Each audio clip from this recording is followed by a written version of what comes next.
So the coaching carousel always starts up about midway through November because everybody wants to rush to be the front of the line. And I think it makes sense for some schools like Texas A&M to say, "Hey, our opening is open, and if you are interested, let us know. We're going to let you know if we're interested in you." And then you get schools like San Diego State and Mississippi State today that are announcing like, "Hey, we're making a change," or in Brady Hoke's situation, a change was going to be made, so he's going to retire instead. And those ones are the ones that I wonder, like, okay, what do you gain from trying to move to the front of the line? Because Mississippi State, God love you, you're not going to move to the front of the line. You are going to still be behind Michigan State and Texas A&M, and you might. I don't think they're behind Northwestern in the pecking order, but there are going to be other programs that try to dominate the headlines by making a splash and saying, "Hey, we're not going to accept what we have right now." And in Zach Arnett's case at Mississippi State, it was a 10-game trial run basically after the death of Mike Leach, and I feel kind of bad for the guy because he was put in a situation where it was like, no matter what you, I guess not no matter what, but you weren't really put in a position to succeed all that much.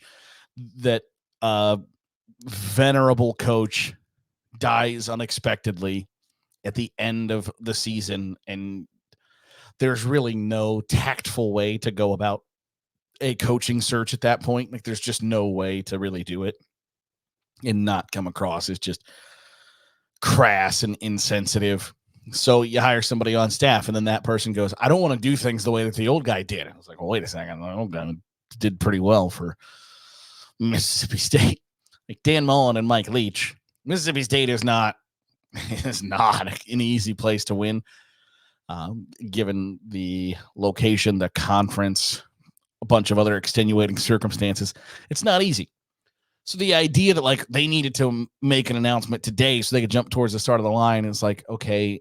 And I get it to a point for some schools of like signing day is coming up. You want to give some idea to your recruits of what 2024 looks like. But what does 2024 look like for Mississippi State? Who's the logical choice there? I don't know. Who's the logical choice at San Diego State? I don't know. Who's the logical choice at Boise State? I don't know. And that's part of the, like, I think at Mississippi State, it maybe makes a little bit of sense that, like, you couldn't start the rumor mill that Dan Mullen could have been contacted about that job, that he did really well at Mississippi State, left for greener pastures, found out that maybe they weren't so green. And you say, you know what, I come groveling back like an old flame of like, I didn't appreciate what we had. I loved you and I've always loved you. I'm willing to come back if you're willing to try to make it work. In Mississippi State, probably going to be like, hell yeah, brother. Like, it's what? You're going to say no to the guy who took you, like, the first college football playoff rankings that ever came out, Mississippi State was number one because Dan Mullen had him rocking and rolling. You gonna say no to that guy who's like, I would be interested in coming back if you were interested in having me? Who says no to that? Nobody. Now there are other, apparently Dan Mullen's son is one of the best like prep golfers in America, and you're getting paid by ESPN. You schlep your kids clubs all day. It's probably not a bad life, but then also, like Mississippi State willing to pay you like $4.5 million a year. All right, we're gonna go ahead and do that then. So I find the timing of all of it interesting. I don't know what Mississippi State gains other than like if there's going to be a mad rush for Dan Mullen's services, which I doubt there's going to be. I can't see. I think he's somewhat selective in the process, right? He's not going to fall for the first piece of ass that comes along. And then also, if you're a Power 5 school with really like that is remotely serious about college football, Dan Mullen's somewhat of a tough sell, isn't he, the way it ended at Florida? And then basically every coach in America being like, yeah, he didn't like recruiting. Oh, the one thing you need to do in college football, he didn't like doing it. Well, that's kind of in Mississippi State. You can hire a bunch of young guys who are young and hungry and kind of stupid enough to just blaze through the South looking for the best hidden gems and get a bunch of JUCO transfers in from the Mississippi JUCO scene, and you're good.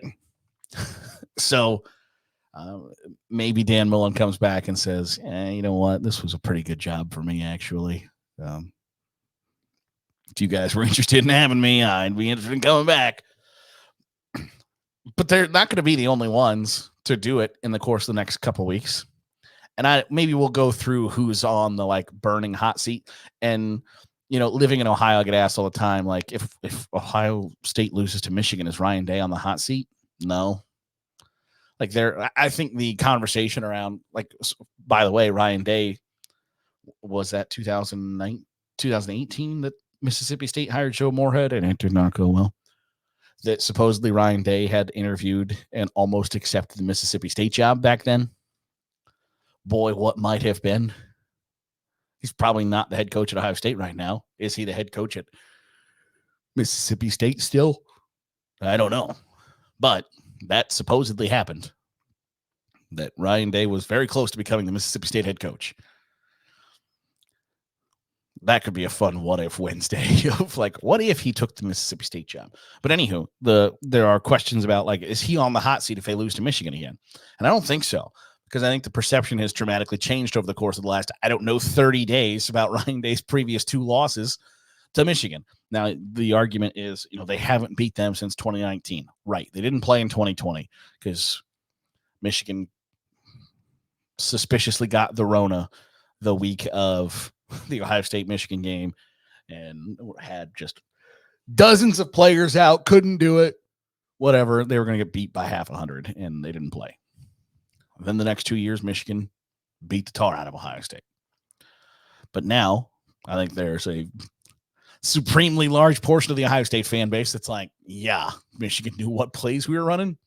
Kind of changes the perception around Ryan Day. Also, the athletic director at Ohio State, Gene Smith, is retiring. Like, his parting shot isn't going to be saddling the next AD with a bad, like, oh, by the way, you've got to like pay the buyout on that dude's contract. So sorry about that. I'm going to hire somebody and then I'm going to retire. Like, that's just not going to happen.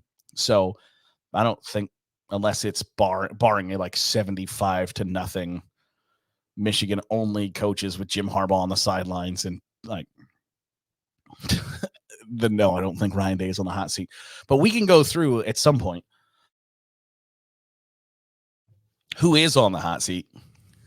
And that could be fun because there are people who would tell you, like, Matt Campbell at Iowa State is on the hot seat. And like Iowa State's athletic director is like, his seat isn't even like warm. It's not toasty. It's not plugged in. So it is not hot. So we might do that here later in the week. I'm still struggling with the voice, if you can't tell.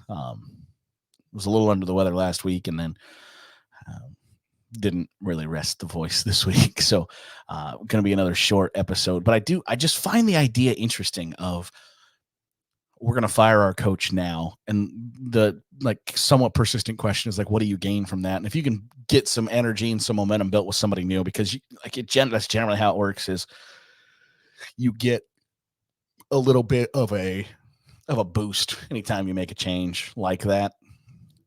And so if you can build a little momentum and you've got somebody on staff you want to see get an opportunity to be the interim head coach, either for like on the job training / job shadowing opportunity, or to give them like some things to put towards another school.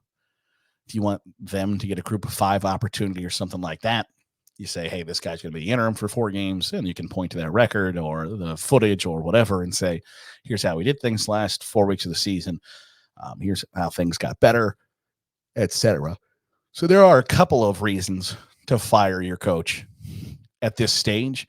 But I think if one of them is to like chase headlines and try to like jump the line and be the top of mind for coaches around the country to be like, oh, you know what? Mississippi State would be good for me. I don't think that's a great idea. because there are going to be programs that are going to replace their coaches that are going to continue to be bigger than Mississippi State.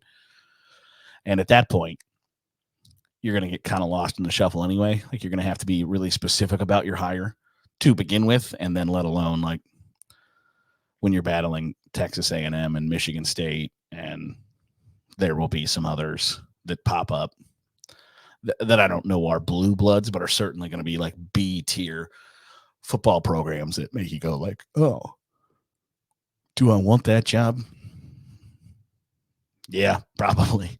And I don't think any of them are going to be won by dominating the headlines, because as long as Texas A&M is open, there are going to be rumors about it. There are going to be speculation. There's going to be analysis, and it's just not going to be centered on others, and other smaller programs just aren't going to get the same time as big dogs like that one will. So if you have noble intentions of like, hey, we're just trying to get a boost at the end of the season, get somebody an opportunity to be an interim head coach or get some more responsibility to put on their resume, it's not a bad idea. But if you're doing it to like, I wonder if Bob Stoops is going to come out of retirement, we can get Bob Stoops' attention. Like, no, you probably can't. So pump the brakes there. That'll do it for today's episode of the Daily Huddle. Appreciate you making us a part of your day, however it is, or wherever it is you're doing so. Certainly appreciate it. If you're watching here on YouTube, hit the subscribe button. Make sure you're getting all the great college football content we're pumping out here on Saturday Glory. If you're listening on the podcast, drop a 5-star review. It goes a long way in helping us get in front of more college football fans. Back at it tomorrow here on the Daily Huddle.